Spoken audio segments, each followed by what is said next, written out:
सुबह के सन्नाटे को चीरती हुई एम्बुलेंस की आवाज अस्पताल के गेट पर आकर रुकी और उसी पल डॉक्टर आयशा खान की आंखों में एक अजीब सी बेचैनी उतर आई।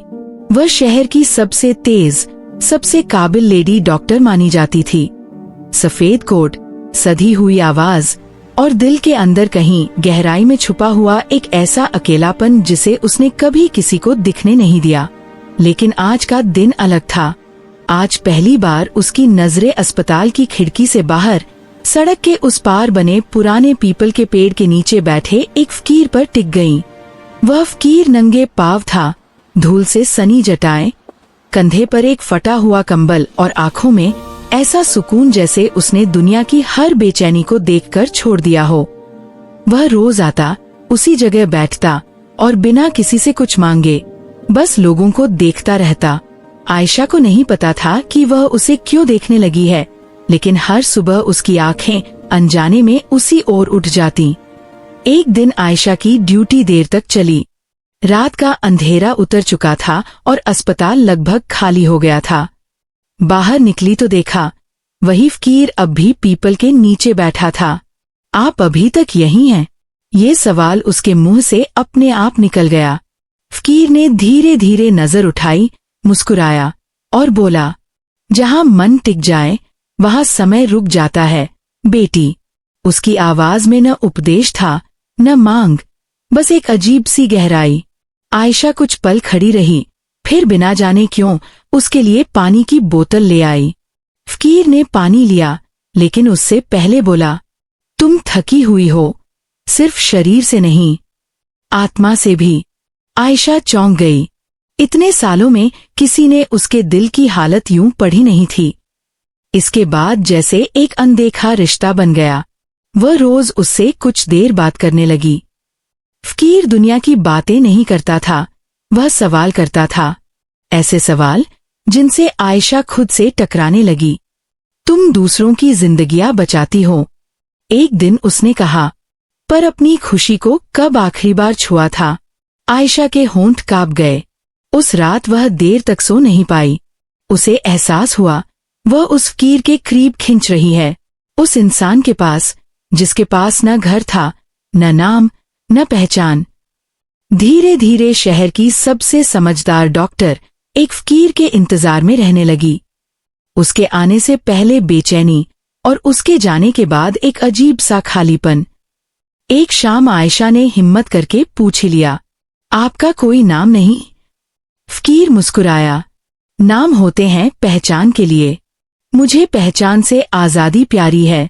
उस जवाब ने आयशा के दिल में कुछ तोड़ दिया और कुछ जोड़ भी दिया। उसे पहली बार लगा कि प्यार शायद सुविधा नहीं, सच्चाई मांगता है। कुछ दिनों बाद आयशा ने एक ऐसा कदम उठाया जिसकी उसने खुद से कभी उम्मीद नहीं की थी। उसने फकीर से कहा, अगर आप चाहें तो मेरे साथ चल सकते हैं, मेरे घर। मैं आपकी सेवा नहीं, आपका साथ चाहती हूँ। फकीर देर तक उसे देखता रहा, फिर बहुत शांत स्वर में बोला, क्या तुम जानती हो मेरे साथ चलने का मतलब क्या है? आयशा ने बिना झिझक कहा, हाँ, सब कुछ छोड़ना। उस रात फकीर उसके साथ चला गया। शहर में आग की तरह खबर फैल गई। एक लेडी डॉक्टर ने एक फकीर से प्यार कर लिया। घर के भीतर आयशा ने पहली बार महसूस किया कि सादगी कितनी भारी होती है। फकीर ने न कुछ मांगा, न किसी चीज को अपना कहा। वह बस खिड़की के पास बैठकर देर तक आसमान देखता रहता। एक दिन आयशा अस्पताल से लौटी तो घर में अजीब सी खामोशी थी। फकीर अपने कंबल के पास बैठा था, सामने कुछ पुराने कागज फैले हुए। उसके चेहरे पर वही शांति थी, लेकिन आंखों में कुछ और। आयशा ने पूछा, क्या हुआ? फकीर ने धीरे धीरे कागज समेटे और बोला, तुम मुझसे प्यार करती हो, पर आज जो मैं करने जा रहा हूं उसे सुनकर तुम्हें झटका लगेगा। आयशा का दिल तेजी से धड़कने लगा। उसने एक कदम आगे बढ़ाया और उसी पल फकीर ने वह बात कहनी शुरू की जिसने आयशा की पूरी जिंदगी को हिलाकर रख दिया। फकीर की आवाज अचानक बहुत ठहरी हुई थी, जैसे हर शब्द तौल कर निकाला जा रहा हो। उसने आयशा की ओर देखा नहीं, बल्कि खिड़की से बाहर झांकते हुए बोला, मैं जो कहने जा रहा हूं वह अगर पहले कह देता तो शायद तुम मुझे कभी अपने घर तक आने ही न देती। आयशा के हाथ ठंडे पड़ गए। आप मुझे डरा रहे हैं, उसने धीमे से कहा। फकीर हल्का सा मुस्कुराया। डर हमेशा सच के दरवाजे पर खड़ा होता है। उसने सामने पड़े कागजों में से एक उठाया। वह कोई साधारण कागज नहीं था, उस पर मुहरें थीं, दस्तखत थे और ऐसे शब्द जो आयशा रोज अस्पताल में फाइलों पर देखती थी। ये मेडिकल रिपोर्ट्स हैं, फकीर ने कहा। आयशा ने एक झटके में कागज पकड़ लिया। ये तो। हाँ, फकीर ने बात पूरी कर दी। ये मेरी ही रिपोर्ट्स हैं और जो बीमारी इनमें लिखी है उसका इलाज तुम बहुत अच्छी तरह जानती हो। आयशा की आंखें धुंधला गईं। नहीं, आप झूठ बोल रहे हैं। आप तो बिल्कुल ठीक लगते हैं। फकीर पहली बार उसकी ओर पूरी तरह मुड़ा। फकीर दिखना और भीतर से टूट जाना, इन दोनों के बीच फर्क समझना हर किसी के बस की बात नहीं। आयशा ने रिपोर्ट पढ़ी। वही शब्द, वही मेडिकल टर्म्स, वही सच्चाई जिससे वह रोज दूसरों को बचाने की कोशिश करती थी। उसका गला भर आया। तो फिर आप सड़क पर इस हालत में क्यों थे? फकीर ने गहरी सांस ली। क्योंकि मैं भाग रहा था। किससे? आयशा के होंठ कांप गए। खुद से, उसने बिना रुके जवाब दिया। मैं भी कभी डॉक्टर था आयशा, तुम्हारी ही तरह। नाम, शोहरत, रिसर्च, कॉन्फ्रेंस, सब कुछ था। लेकिन जब बीमारी ने मुझे पकड़ा तो मैंने देखा कि जिनके लिए मैंने जिंदगी लगाई वही सबसे पहले मुंह मोड़ गए। आयशा सुन्न रह गई। आप डॉक्टर? हाँ। फकीर की आवाज में कोई गर्व नहीं था, न शिकवा। और जब मुझे समझ आया कि मेरे पास अब वक्त कम है तो मैंने सब कुछ छोड़ दिया। घर, पहचान और वो दुनिया जहां लोग सिर्फ तब तक पास रहते हैं जब तक तुम उनके काम आते हो। आयशा की आंखों से आंसू बह निकले। तो आपने मुझसे प्यार? फकीर ने धीरे से हाथ उठाकर उसे रोक दिया। नहीं, मैंने तुम्हें धोखा नहीं दिया। जो महसूस किया वही महसूस किया।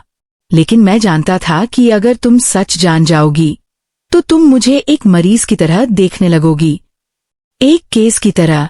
आयशा ने रोते हुए कहा। और अगर ऐसा हो भी जाता तो क्या गलत था? मैं डॉक्टर हूं। यही तो मैं नहीं चाहता था, फकीर ने कहा। मैं आखिरी बार किसी की जिंदगी में मरीज बनकर नहीं, इंसान बनकर रहना चाहता था। कमरे में सन्नाटा फैल गया। दीवार पर लगी घड़ी की टिक टिक जैसे दिल पर चोट कर रही थी। आयशा ने अचानक रिपोर्ट मेज पर रख दी और मजबूती से बोली, आप कहीं नहीं जाएंगे। फकीर ने हैरानी से उसकी ओर देखा। मैंने तुम्हें यही झटका देने के लिए ये सब बताया था ताकि तुम मुझे रोकने की कोशिश न करो। लेकिन मैं रोकूंगी, आयशा ने कहा, क्योंकि अब आप सिर्फ फकीर नहीं हैं, आप वो इंसान हैं जिससे मैं प्यार करती हूं।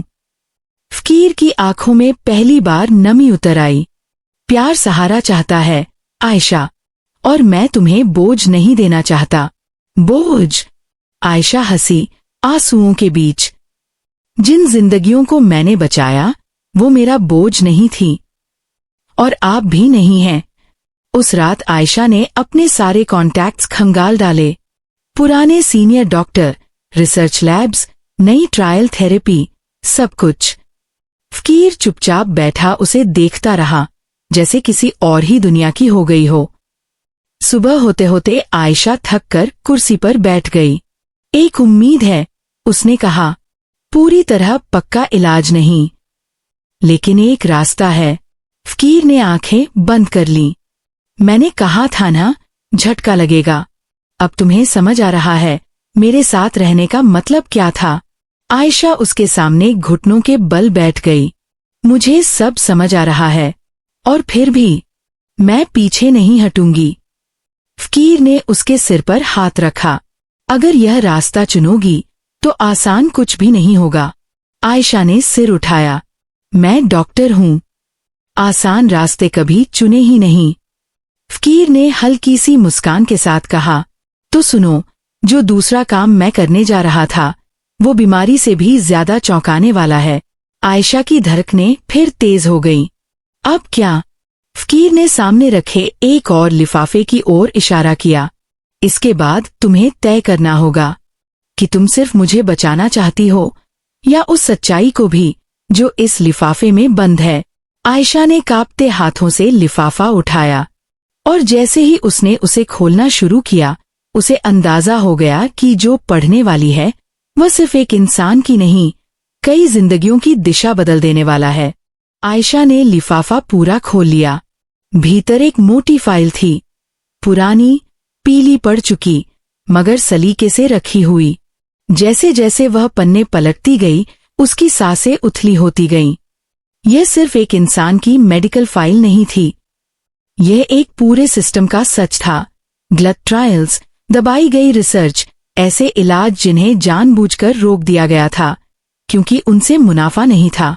और सबसे चौंकाने वाली बात, इन सबका पहला केस वही फकीर था। आयशा की आंखों से आंसू टपककर कागजों पर गिरने लगे। तो आपने सब छोड़ दिया क्योंकि आपने सच देख लिया था? फकीर ने धीरे से सिर हिलाया। मैं भागा नहीं था आयशा, मैं खुद को बचाने की कोशिश कर रहा था, इस दुनिया की उस गंदगी से जो सफेद कोट के नीचे छुपी होती है। आयशा के भीतर कुछ टूट गया, लेकिन उसी टूटन से एक नई ताकत भी उभरी। आपने ये सब मुझसे छुपाया ताकि मैं सुरक्षित रहूं। फकीर की आवाज कांप गई। मैं नहीं चाहता था कि तुम भी उसी आग में कूदो जिसमें मैं जल चुका हूं। कमरे में देर तक खामोशी रही। बाहर सुबह की धूप फैलने लगी थी, जैसे अंधेरे को धीरे धीरे पीछे धकेल रही हो। आयशा ने फाइल बंद की, गहरी सांस ली और कहा, आपने मुझे बचाने के लिए चुप्पी चुनी और मैं इस सच को बचाने के लिए बोलूंगी। फकीर ने उसकी ओर देखा। पहली बार डर उसकी आंखों में था। अगर तुमने यह रास्ता चुना तो तुम्हें सब कुछ खोना पड़ सकता है। आयशा उठ खड़ी हुई। मैंने आपको पाया है, अब कुछ भी खोना नहीं कहलाएगा। अगले कुछ हफ्तों में शहर में तूफान उठ गया। रिपोर्ट सामने आई, नाम उजागर हुए, सफेद कोट दागदार होने लगे। आयशा पर दबाव डाला गया, धमकियां मिली, उसका करियर दाव पर लग गया। लेकिन हर रात जब वह थककर घर लौटती, फकीर उसके पास बैठा होता, शांत, मौन और मजबूत। बीमारी धीरे धीरे उसे कमजोर कर रही थी, मगर उसकी आंखों में एक अजीब सी तसल्ली थी, जैसे उसका अधूरा सच अब पूरा होने वाला हो। एक रात फकीर ने आयशा का हाथ थाम लिया।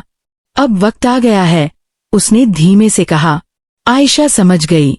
नहीं, वह रो पड़ी। मैंने इलाज ढूंढ लिया है, अभी हार नहीं मानेंगे। फकीर मुस्कुराया। मैं हार नहीं मान रहा, मैं पूरा हो रहा हूं। उसने आयशा की हथेली पर कुछ रखा, एक छोटी सी माला। मैं फकीर बनकर तुमसे मिला ताकि तुम मुझे बीमारी नहीं, इंसान समझ सको, और तुमने मुझे उससे भी ज्यादा दिया। आयशा का चेहरा उसके सीने में दब गया। आपने मुझसे प्यार करके मुझे बदल दिया, वह सिसकती हुई बोली। फकीर ने उसकी पेशानी चूमी। नहीं, तुम पहले से ही पूरी थी, मैंने बस तुम्हें आईना दिखाया। उस सुबह सूरज निकलने से पहले फकीर की सांसें थम गईं। कमरे में कोई चीख नहीं गूंजी, बस एक गहरी, शांत खामोशी कैल गई, वैसी ही जैसी उसके भीतर हमेशा रही थी। समय बीत गया, सिस्टम बदला, नियम बदले।